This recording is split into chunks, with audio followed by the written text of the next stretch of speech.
What if legacy could be redefined in shifting your perspective? I'd like to welcome Devan Gonzalez to the Design Your Legacy podcast this lovely Friday morning. Welcome, Devan.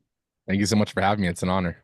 It's my pleasure to host you, and I believe you might be joining from Tampa, but your roots started in Los Angeles, California. So would you share a little bit about yourself to break the ice with the listening audience? Yeah, definitely. Yeah, I'm in Los Angeles. My business is expanding into Tampa though, so I will Oh, be back and forth. Um, but my background is, been in the fitness industry and so it wasn't always that wasn't the thing I had aligned when I was younger with what my future was going to be. But sometimes things happen and opportunities present themselves, and then you find your purpose and you find things along the way. And it led me to dive into personal training and dive into opening a gym and now launching a national franchise. yeah, that's amazing. So, in my due diligence for today's episode, I listened to the prior podcasts, a couple of them, and I realized that you are moving towards a franchise model, which we're going to talk about. So, kudos to you for being an enterprising entrepreneur because you're finalizing deals in Dallas, Texas, Vancouver, British Columbia, I believe, as well as Washington, D.C. So, where did you grow up in LA? In like Los Angeles County, like I grew up in Santa Clarita, so Okay, a okay. little outside of the downtown Los Angeles, but it's still Los Angeles County itself is pretty big. Well, absolutely. So I know where that's at because I have been in LA since the year 2000, right after college. Yeah. So your father was a police officer. What did your mother do? My mom was a pharmacy technician. She worked for Kaiser, permanent Okay. to a hospital and stuff. But I would say around the high school mark is when she retired from that, and my dad was just the sole provider of the household. Cool. Cool. So she got to become a homemaker. Yep. Yeah. I give great kudos to women that will consider staying home because I don't think it's just about how women hunt the deer. I think also there's a role that they can play in being nurturing that Mhm. oftentimes gets overlooked in society. And I think it's so valuable because we're talking about the next generation. Right. Yeah. I agree with you on that. I mean, I think to that point, it's like like my dad never told my mom she couldn't work, and he's never said you have to work. It's one of those things where that's how even my household, my wife is. It's like my wife has a career and she loves it, and it's like by all means, I'm not going to tell you how to live your life either. If it's benefiting the family and it's benefiting you and making filling your cup, then let's do it. Very, very nice, very nice. Okay. So, well, I do know where Santa Clarita is. So then you had an opportunity to study martial arts. So like, where did that come from? Like, again, like what's the backstory? Because we see, I think if there is someone that's listening today, they're going to see your success. But there's a whole backstory. I mean, success doesn't just get delivered to somebody's front door. It's built up over time. It's like that expression, it only took me 10 years to become an overnight success, but bump. Exactly. Yeah. Yeah. So what's the backstory about martial arts? So I'm the first of three boys. I'm the Okay. oldest brother, and martial arts was just one of the sports that I had to do, right? And I say had to because my parents wanted me and to do every single sport. I mean, I even did fencing. Oh, I did it all, and their rule with me was try it once. If you don't like it, then you don't have to do it again for the next season or next time around. So okay, fine. So I I did did. fencing in college, by the way. Keep going. And I did. I mean, I was good at certain sports, but I just didn't like it. So that'd be like, okay, that's fine. At least you gave it a try. And I did martial arts when I was younger, and it just I didn't really grow to it and didn't really like it. And then my middle brother, he was in going into martial arts, and then my parents kind of convinced me to be the older brother and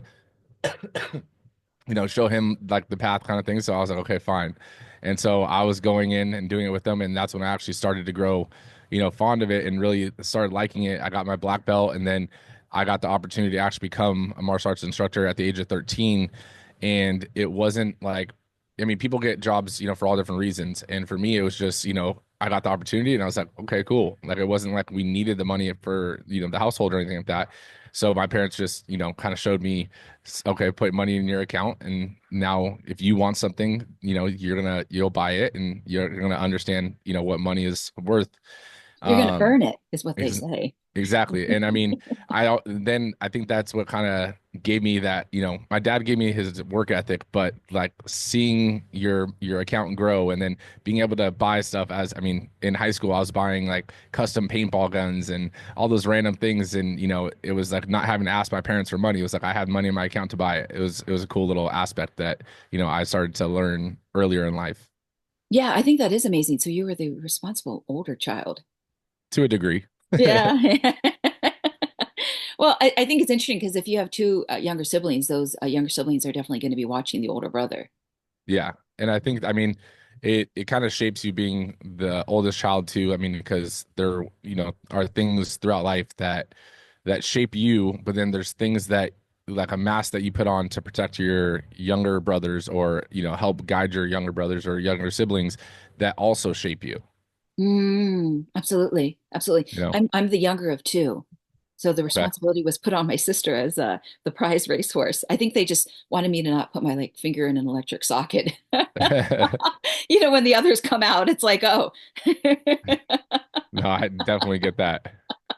Okay, so you've been successful with martial arts. You also started something called the Mindset Cafe, and then your latest venture is the franchise. But I know that if I go back, there was, and I'll let you tell the timeline in a minute, but I know that you had been a personal trainer and you came up with a good business plan where you thought about win-win and you put your client over the profit. Um, but what again was that timeline or that chronology to go from martial arts to the Mindset Cafe and then where you are today, venturing into franchising? Yeah, definitely. I mean, martial arts was a great job and it was a great intro to the working space, but it was more of just a passion thing.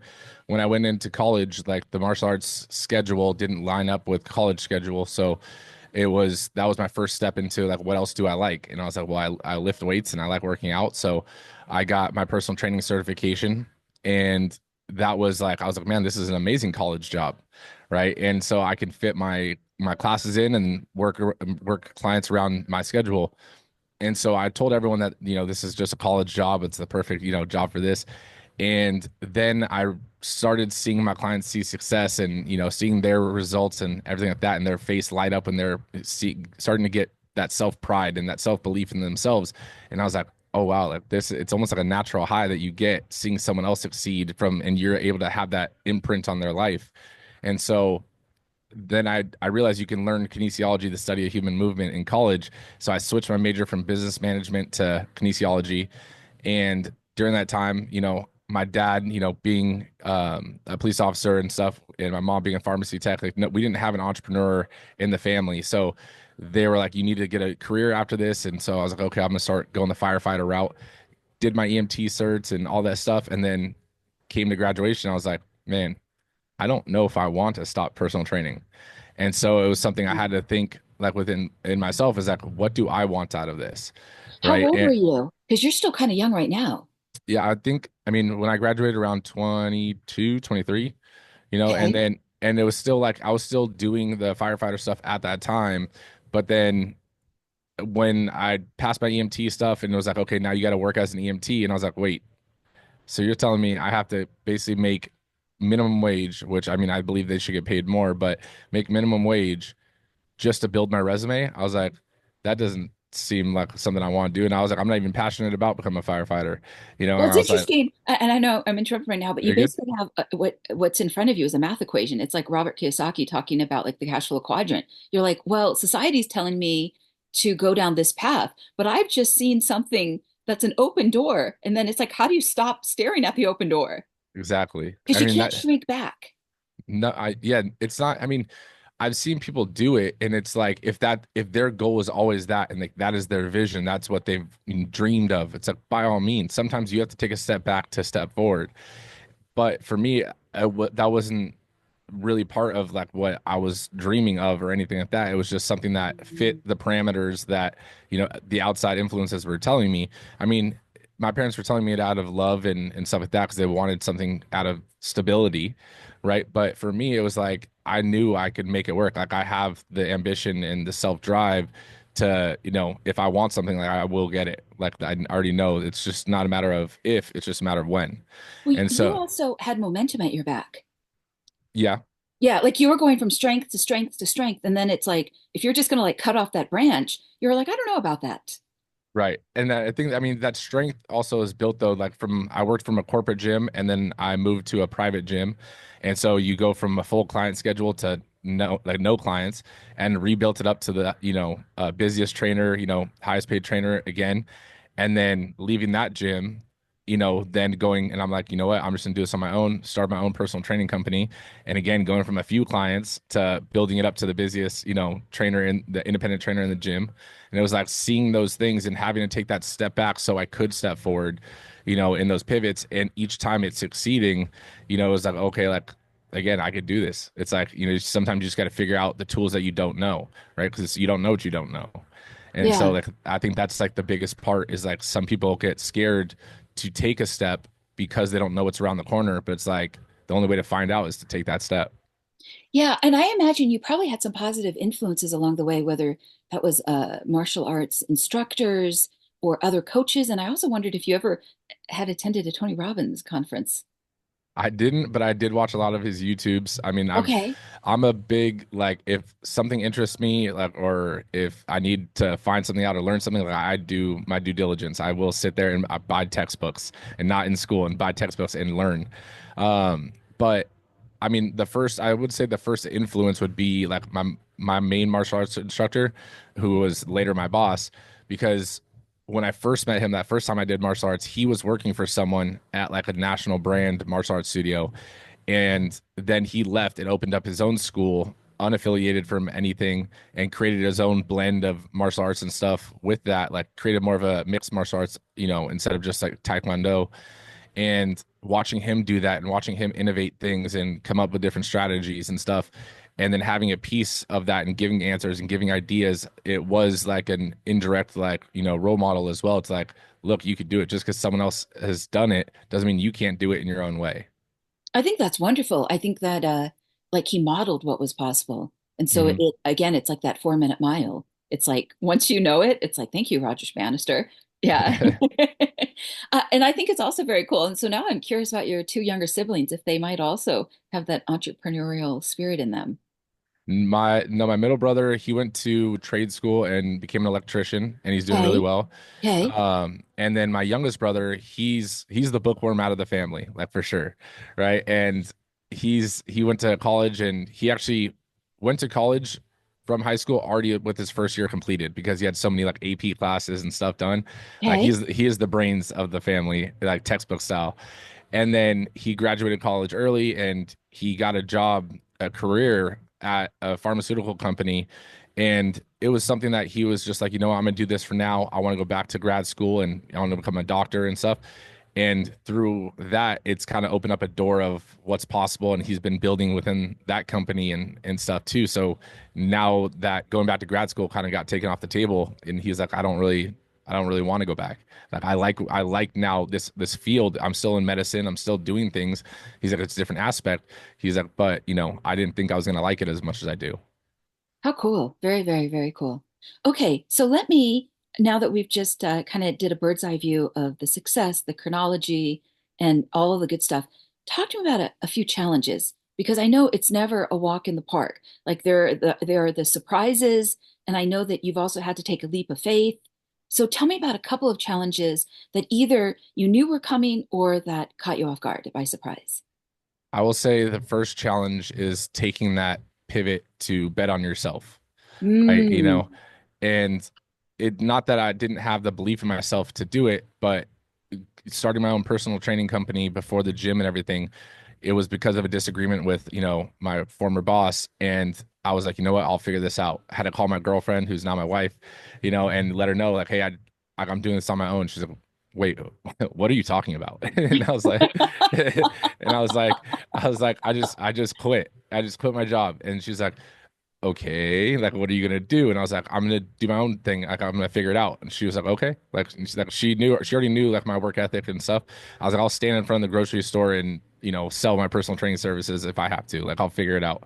But yeah. those I just want to interrupt for one moment. I don't know if you know who Russ Ruffino is. He's kind of like this online marketing person, but he was an aspiring actor in LA and he was bartending. And one day he was like, I'm not bartending anymore. And he started his online business and now he's like worth $500 million or something like that. But I think he got like fired. And that's what it Yeah. was. Yep. And I thought it was so interesting because he went from reading the script and the lines that others would write for him, and now it's like he's basically in the director's chair, but it's like real life movies because he's helping entrepreneurs succeed. But again, continue on with challenges. I just thought, yeah, sometimes people are so surprised, but yet there could be this whole ocean of opportunity that's out there, but all they see that one moment is like, a door closed. But keep going. No, definitely. I mean, sometimes you take the step and sometimes you get pushed, right? And it's like how you take that push. I mean, that disagreement was either with my boss for me to go, and do my own thing. It was either I moved to a different location, and which is a primarily Spanish speaking location. I was like, I'm not that confident in my Spanish skills to sell personal training and personal training. So I was like, you know what? I'm going on my own. Right. So it was like I didn't have the courage just to take the step by myself. Like he gave me that initial nudge and then I was like, I went with it. But I would say, that was the biggest challenge because when you work for a gym, the leads are coming into you. The price sheet, the price strategy, the marketing is all done. And not knowing any of those things, and even that you had to do some of those things, until you're in it and you're like, wait, how do I get people to come? And so that's where like diving in, doing the research and, watching, YouTube videos and reading books and learning your own skills and trying stuff out. And the important thing is like you try things out, they don't work, you try a different thing. You don't just, it's not like it didn't work for you. It's like, no, just that one thing may not work for you. Try the next thing. And you just keep trying. Then something clicks and then you're perfect. And you got another piece to my puzzle. I think that's great. Whether you love him or hate him, Donald Trump and his the biographies that have been done about him, he like has this thing about winning. Like he's not Mhm. going to let go until he wins. And I Mhm. think it comes from he went to military school growing up. And I was like, well, I guess maybe that's paid off for him. I mean, I think in that mindset of like what you had just talked about, okay, that's a lesson to learn. That's a lesson to learn. That's a growth mindset compared to Mhm. like, oh, I'm going to take it personally, you know? Yeah, no, definitely. And I mean, people look at like failures as failures when I, just tell people like, look, it's just one way that didn't work out. It's a lesson, right? And if you're Yeah. able to learn from it, you just got better, right? You found one way that didn't work, but you tried it, right? Otherwise, you'll never know. So I mean, like I have on my shoulder, I've tattooed in Roman, it says, I came, I saw, I conquered, right? And Hmm. it's one of those things where the main thing is if you have a goal, if you have a vision, like there's a way to it, right? If you really want it that bad, there is a way to achieve it. You just have to find the way that works for you to achieve that. And that could be for anything in life, from losing weight to opening a business to launching a franchise to writing a book, whatever the case may be. There's a way to do it. You just got to find that path for yourself. Yeah, that's wonderful. And mindset. What was it again? So I saw, I conquered. I came, I saw, I conquered. Oh, interesting. So is it in Latin? Yeah, so it says Vini Vidi Vici on my shoulder. Ah, interesting, interesting. Latin is a powerful language. Would you share one other challenge? Yeah, opening the gym. So, you know, going from being a personal trainer and opening Strive 11 Fitness was a challenge. I already had the entrepreneurial spirit and some skills, but now you go from being a solopreneur to now having a business partner and now we've grown to have a team. And now you aren't just the only one that is basically playing the game. You got to teach everyone else. You got to make sure you're on top of them. And that was another challenge is learning that just like friends, just like people that you have, conversation with in a day, each person learns different, each person receives different, but also each person, you know, gets praise or, gets reward or momentum or motivation from different things. So almost like the five love languages, but for like employees or for a team and for your members and so forth. Yeah, absolutely. And I think another thing is you probably had to sign a lease. That was Yeah. so, that was definitely a challenge, and we probably should have had a real estate agent help us. After looking back after the fact, which now for the franchise, we do have a real estate team that helps our franchisees. Yeah, I think that's wonderful. I'm just bringing that up because I used to work as a commercial real estate broker, and a lot of the times when somebody is venturing out on their own, that's a part of the legal and the financial paperwork. And if they've Hmm. never done it because someone else signed the lease, their employer, now all of a sudden it's like their autograph at the bottom line for 3 or 5 years or whatever that term is, and then there's that whole conversation about tenant improvements if that is needed, and that's a whole dance in and of itself. Because like you had said, if you don't have an agent or a broker advocating for your interests, you could sign away something and make that landlord very happy. Yep. I Yeah. mean, If luckily, I did do again like, some research on it, and I had some like we didn't get like screwed or anything on the lease. We got actually a pretty good deal, but there was certain things that I wish I would have had a professional like checking the HVACs and those kind of things that are issues later on. Yeah, that's a part of it. Now, obviously, if the landlord is smart long term, they'll make it a win-win for all parties. But Hmm. sometimes people can, yeah, just think about service to self before service to others. Okay, Yep. very cool, very cool. So one of the things that has come up on prior podcasts is the topic or the theme of worth or self-worth. Mhm. And I know one of the prior podcast hosts ended your conversation with you about regarding, getting what you're worth and knowing what you're worth. And so I wondered, who taught you your self-worth?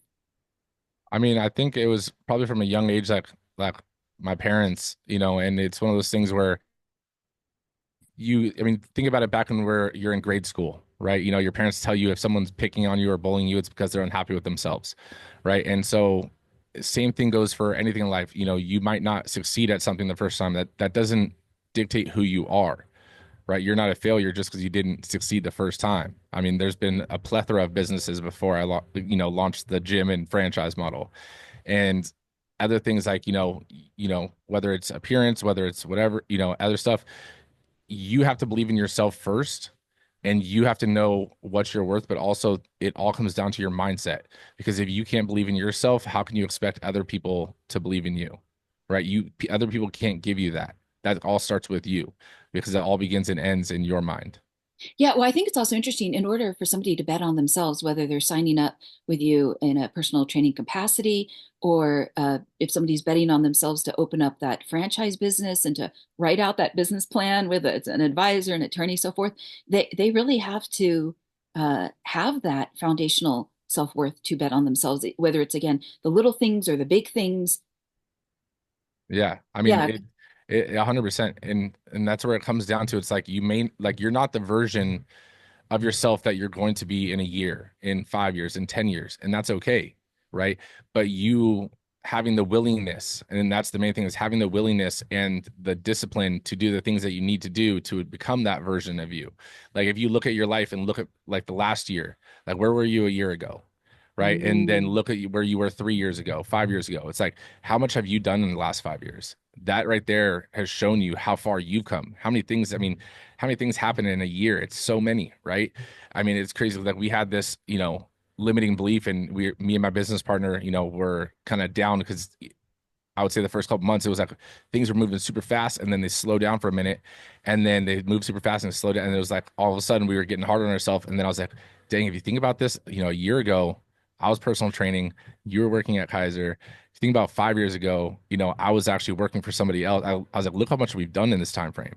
And then all of a sudden you start, giving yourself back that pat on the back, and you're like, hey, this is just a season. Like you're going through the mud right now, and this you've done this before, you've gotten out of it before. This is no different. Yeah, I think that's brilliant. I also appreciate what you said a moment ago regarding bullies, that they're unhappy with themselves. Because I Hmm. can imagine as you're progressing forward, you're going to probably hear the haters and wave goodbye to the haters. Yep. I mean, think of life like a mountain, right? Everyone's at the bottom of the mountain to start. As Mm, you start to progress up the mountain, you hear less of the bottom noise. As you get farther and farther towards the peak, you can hear less and less of the noise. Once you're at hmm. the peak, the bottom's looking up, but you can't hear or see them. So it's like, what does it matter, right? And people are going to tell you, and try to give you those limiting beliefs and give you, self doubt and disbelief in yourself. But at the same time, that's just them talking. They could Yeah. think that all they want. It has no impact on what you are actually doing, right? It's all your action, your belief, right? I mean, you got to think you brought up Donald Trump earlier. There's people that hate him, there's people that love him. At the end of the day, he's still doing what he needs to do, Well, right? it's interesting. Yeah, absolutely. It's interesting. He was at the talking to the World Economic Forum yesterday. I think they were in Davos, Switzerland, and he challenged the CEO of Bank of America. And I was like, "Woo!" He just put some talking about going through the mud. He just put some mud on that CEO's face publicly, and I was like, "Wow!" Because a lot of times people don't stand up to the bankers. Mhm. Yeah. So speaking of opening a business, I know you had talked about then having to expand your skill sets, and my next question has to do with your zone of genius, because you probably had to lean into what it is that you are good at, and then start to delegate out. and trust your team. So what's that zone of genius as you learned more about yourself in the personal development? I would say coming from, building the business and being the visionary behind the business, like I never thought I was the visionary, you know, but I'm essentially the visionary and problem solver, right? And that's what Mm, I've come to learn. Now, when you first launch a business, though, you have to wear multiple hats. And as you start to grow and you can, hire a team and, even hire one employee, it's like, what are the tedious tasks that someone else can replace so you can focus on the 20%? There's that 80-20 rule, right? 20% of the 20% of the things that you do are actually like the movers of your life and movers of your business. There's 80% that we just do to make us feel busy, right? And mm. feel productive. But if you can focus on your 20%, almost like your zone of genius, like you'll move that much faster and feel that much more rewarded. Oh, interesting. How did you know your zone of genius? Did you intuitively know, or did a coach or like an advisory team tell you? Just Uh, curious. I mean, kind of like a self-reflection after a conversation with me and my business partner. It was in the early days of our business because I would tell him like, you can just create, give him an answer, and he would always ask me a question or tell a member or, let me ask Devan. And so I was always the problem solver, and I was like, dude, like, just what, like, why am I the one creating everything? Just create, like, just do it, answer it. And he's like, my brain doesn't work like your brain. He's like, I don't know where you're coming up with these things. And I was like, what do you mean? And So it's and like it's it just comes naturally. Got it. Got it. Okay. yeah. And so like, and I was like, he was like, why did we pick green, gray, and black? And I was like, because like green, the psychology of it. And he's like, yeah, but why did you even think about that? And I was like, you don't drive past like like company signs and think, why did they choose those colors? He's like, no, I don't. And I was like, oh, you know, Yeah, interesting, interesting. Okay. Well, let me transition over to the legacy part of this conversation. So at the end of one of your other conversations, it ended with perspective and purpose. And so I'm wondering, in terms of your perspective on the word legacy, how is it that you define it? Because one of the things I've learned the last 10 years from clients as well as podcast guests in the last 3 years is that legacy is always unique to that individual. So what say you?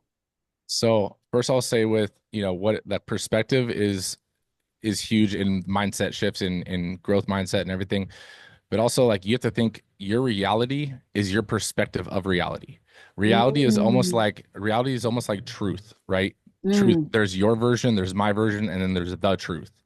And mhm. so reality is the same thing. It's your perspective, which is the accumulation of all the past events, all the obstacles, all the things you've accomplished in your life that make your reality and your view of the world, right? And so, same thing goes for legacy, but you need to be able to shift your legacy from or your view or your perspective of legacy from a traditional standpoint or a base level standpoint because people think legacy is like what are you leaving for your family, right? It's like, and a lot of times it comes down to like financial. And it's like, this person left me, this amount and this is my inheritance. And it's like, that's not legacy. Legacy isn't a single event someone does or a single action someone does, right? David Goggins, for example, broke the world record pull-ups, in 24 hours. I think someone else just broke that. So does that mean his legacy is now gone? Right? It's like that's not his legacy. His legacy is the interactions, the motivation, and everything that he's inspired so many people with. And that's like one of our core values, and one of my personal core values is impact, right? To have the biggest positive impact on as many lives as I can while I can. And so that's a legacy, right? Because at the end of the day, when you're, let's say, and I know it's going to get a little dark, but like when you're at your funeral and everyone else is there, what would they say about you? Right? Not, oh, he left me $1 million. It's no, I wish you guys would have got to meet this person. Well, absolutely. And I think it's amazing that you're speaking into this because a lot of times people get caught in survival in real Mhm. life and then they can get bitter as the years go on. But here's the reality: two-thirds of today's affluent are self-made. They started at the bottom of the mountain and they were just as or more determined, and they just didn't let the setbacks wear them down. Like, Exactly. yeah, So I yeah. mean, I think it's just it goes down to like even like the basic every day you're leaving your legacy, right? Every day you're having conversations with people, you're having interactions with people, and that's a part of someone else's life, right? Now you just left a memory in that person's life, whether it was big or small, that you can't erase, right? So that's part of your legacy. What kind of legacy do you want to leave? think about that every time you're angry or you're, having road rage or whatever the case is. Like that's still part of your legacy technically, right? Everything that you do, everything that you do while people are watching, not watching, who you're talking to, that's all your legacy. Yeah, kudos. Very nice. So, one of the things you have mentioned in prior podcasts is you have said you have to stick to your core values. And you spoke about living by a certain code of ethics, whether that's your business, your franchise, your private life. And so, what do you think are your top 3 to 4 core values? And then how did you learn about, you know, like how did you figure out again, like was it intuitive or did you sit down with a coach and you guys distilled it over an hour or a weekend workshop? I mean, I think with core values, like even with like our business has core values, the franchise has core values, but then you have core values. And it all starts with your core values. Your business can't have different core values than you have, right? And otherwise, what's the purpose if they're not near and dear to your heart, right? There's a misalignment. So, like for my core values, it was self-improvement. It was always a big one. Like I always had that competitive side to me, but I always like wanted to get good grades, not for to show them and put them on the fridge, but like I didn't like not doing well, right? So mine was always self-improvement. Even if I didn't do well, that's fine. Next time I'll do better. And so for me, I always that one was more just like intuitive. I just knew that for me, like I didn't accept like, average or mediocrity for just because it wasn't me. The next one for me was respect. Like I'm huge on respect, like with even franchisees, trainers, members, all the way up and down the chain. But anything, any conversation you have with someone outside, like there should be a level of respect, base level of respect off the bat. And if there's not, then honestly, like I won't even have a conversation with you, right? And so that's just something I hold near and dear because like I'll respect you, like I expect respect back, I demand it back. And so that's something that's always been big with me. And then impact is probably my biggest one.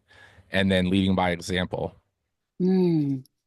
Yeah, I know in a prior conversation you mentioned that if you're at your business and the bathroom needs to be cleaned, you'll do it, but you Mhm, also expect your associates, like if they see something, like, hey, be proactive. mhm. Exactly. Yeah. And I think that's a huge one. Like the bathroom one, it's true. Like some business owners will hire a staff and then they won't do things like that, right? And it's like you're leading by example, right? You should be the role model that your team is trying to be. So it's like if I see something on the floor, a piece of trash on the floor, it's like you pick it up, you throw it away. You don't have to promote it to your team. But it's like if you see one of your staff walk past that piece of trash, then it's like, hey, what are our core values? It's like, Mm, and then you're like, how come that piece of trash has been sitting there and I've been watching you walk past it 3 times, right? And it's like those kind of things. Like we hire and we fire by our core values, right? that's deep. That's good. That's developing your legacy here and now, each day, each week, each month. That's awesome.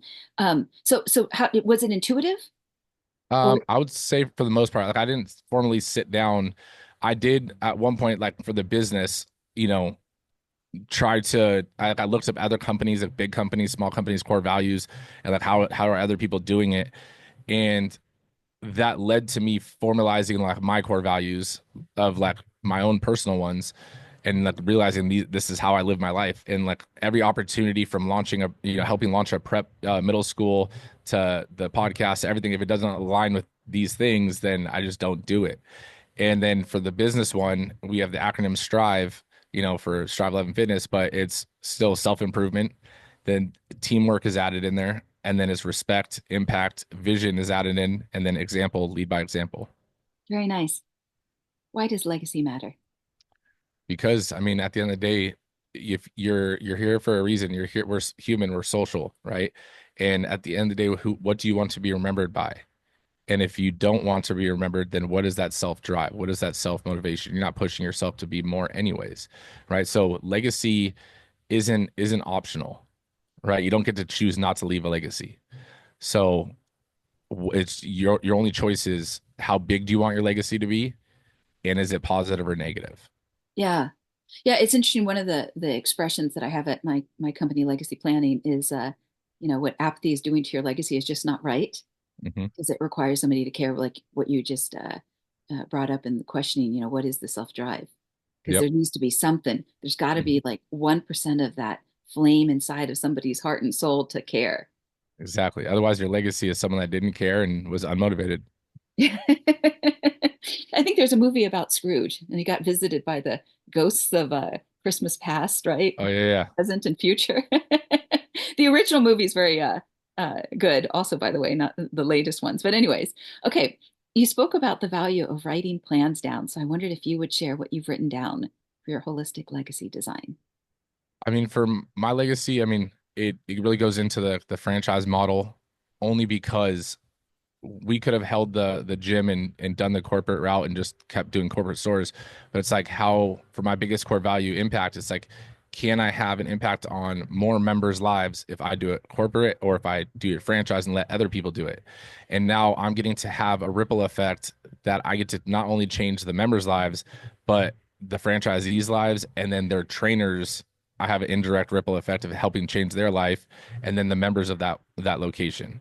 And so it's like I can extend my ripple by letting other people join the vision and align with the vision as well. And then through that process, I'm also trying to, teach my daughter who's only 3, but throughout this process that, you can do anything that you want. I want her to see me as one of those stories like you hear Tony Robbins, you hear all these big names that once they're already big, but you don't know them on a personal level. But I want her to see, from the ground up, like, dang, like my dad was one of those people. Like it is something that's possible. Like it is a reality. Yeah, that he worked through stuff. He just didn't let the excuses win. Because it's Hmm. like, they talk about comfort. Oh, and comfort is so comfortable, but it doesn't lead to results. Exactly. Yeah. And there could be that season where you might just look bad. You might just keep fumbling and fumbling. Like I think they call it being clumsy, but that's the euphemistic way of saying it. Like you don't know what you're doing. Yeah. But then one day you do figure out what it is you're doing. Yeah. Yeah. And that's part of the process. And you have to understand that that is part of the process 9 times out of 10. Like if you strike gold on the first time, like that's like a winning lottery ticket, you know? And so there's a saying, the man that values the journey will walk further than the man that values the destination. Ooh, that's good. Yeah, there's also something that isn't always talked about until somebody gets there. And what I'm referring to is there's the skill sets of how you created the success, but then there's that chapter 2 part of, well, how do you maintain it? And so I think that it's like, when you have this idea of um yeah, I mean, just because you build it, you could lose it and then you have to rebuild it. Yeah. Right. And success, like failure as well as money, are all magnifiers. It's like, Yeah. oh, do you really stand for that value? And the universe is like, let me test you. It's true. I mean, success is not a level you get to stay at. It is something that you have to constantly work on yourself to grow, to keep leveling up and, versioning up yourself so that you can gain more and keep going. So if you're not growing, then you're going the opposite way. Yeah. Give me some more growth, universe. I just want it. Exactly. Let's say you set aside a weekend or 2 a month in the next year to design a hardcover coffee table book. What images or stories would fill its pages? Actually, I just launched a book on the 14th. Um, so I mean, within the next 2 months, I would say mindset and right and really focusing on shifting perspective, right? From limiting beliefs to outside influences to internal motivations, and really finding one's purpose and Mm. realize that you can't or you might not be able to know your purpose out the gate. I mean, how many kids go to college or graduate high school and don't know what they want to do, right? Sometimes you just have to try stuff, right? Sometimes you just have to, test the waters. And it's like once you find it, I mean, that's what happened with like personal training and fitness and everything for myself. It's like sometimes you just try it and then all of a sudden the universe just feels like it aligns and it's like, oh wow, you know, but you'll never know if you don't try. Yeah, absolutely. So, what images or pictures? Um, I would say pictures, the one picture would be the iceberg, right? The iceberg because we only see the 10% that's out of the water and the 90% is under the water, and that's that process that people don't mention as much and don't talk about as much. They just see the results, see the success, but everyone has that 90% under the water that took that to get there. The other thing is, I would have a picture. It's actually in my book right now. It's a circle, and it literally goes: learn, fail, try again, succeed, teach, and it goes around. It's a circle. But then again, once you get to the top, it's you're learning again, you're failing again. It's a never-ending cycle to get better. Yeah, I think that's brilliant. And there's it speaks almost to a value of humility also. Hmm. Yeah. Would you share any website or closing thoughts on the subject of legacy before I read my closing paragraph? Yeah, definitely. So my website to learn everything about me and what I'm doing is just my name, DevanGonzalez.com. And about legacy and about purpose, I would just say if you have a goal, if you have a vision and someone else has done it, there's your proof. You're not special. And what I mean by that is you're not special enough to not achieve it, right? You can achieve it if you have the desire and you have the drive to do it. It's not going to always be fun. It's not always going to be pretty, but you have to dust yourself off and keep going. Brilliant, brilliant. Before I read my closing paragraph, I'd like to just circle back for a moment and bring up the intention we set for today's podcast episode, which was what if legacy could be redefined in shifting your perspective? And I almost wonder if the title of your hardcover coffee table book should be Shifting Perspectives. Yeah, I mean, honestly, that's all it is. Like from fitness goals to life goals to legacy, it's all about shifting your perspective, on things. It's your legacy is every day that you're talking to people, doing things, that is your legacy. Yeah. Just a couple of things that I wanted to bring up is that you talked about at the very beginning of our conversation that, this idea of what you dreamed of. So when you were growing up as a child, you already had this vision. And I just wanted to highlight that because I think similar with a legacy, you get to also bet on yourself. So yeah, some deep stuff regarding the journey that you have been on and what you've built, and also the thing about how your reality shapes your truth. Your perspective becomes that truth. And so to kind of check in, is that reality true? And is it serving your expansion? So very, very nice. So thank you, Devan, for your time today. Thank you. In closing, I'm Angelina Carleton, the hostess of the Design Your Legacy podcast, as well as the founder of Legacy Planning, a boutique advisory firm based out of Beverly Hills, California, USA, but international in those I coach and consult. I hope to dive deep into subjects that can help a person define, develop, and execute their legacy, and continue to scour the landscape for those who can be great resources to every dimension of your legacy. For many listeners, there can never be enough education and preparation in the moat around your castle. Whether you find yourself with new wealth or generational wealth, may the content on this channel be an anchor in any storms ahead. We do our best to provide original content for your intellectual and emotional curiosity. Thank you so much for joining us today. If you're tuning in on Spotify, Apple Podcasts, SoundCloud, etc., please remember to rate and review, share with your family and friends. If you enjoyed today's conversation, please send an email to either Devan or myself. So thanks so much for joining, and thank you, Devan, for speaking into your legacy.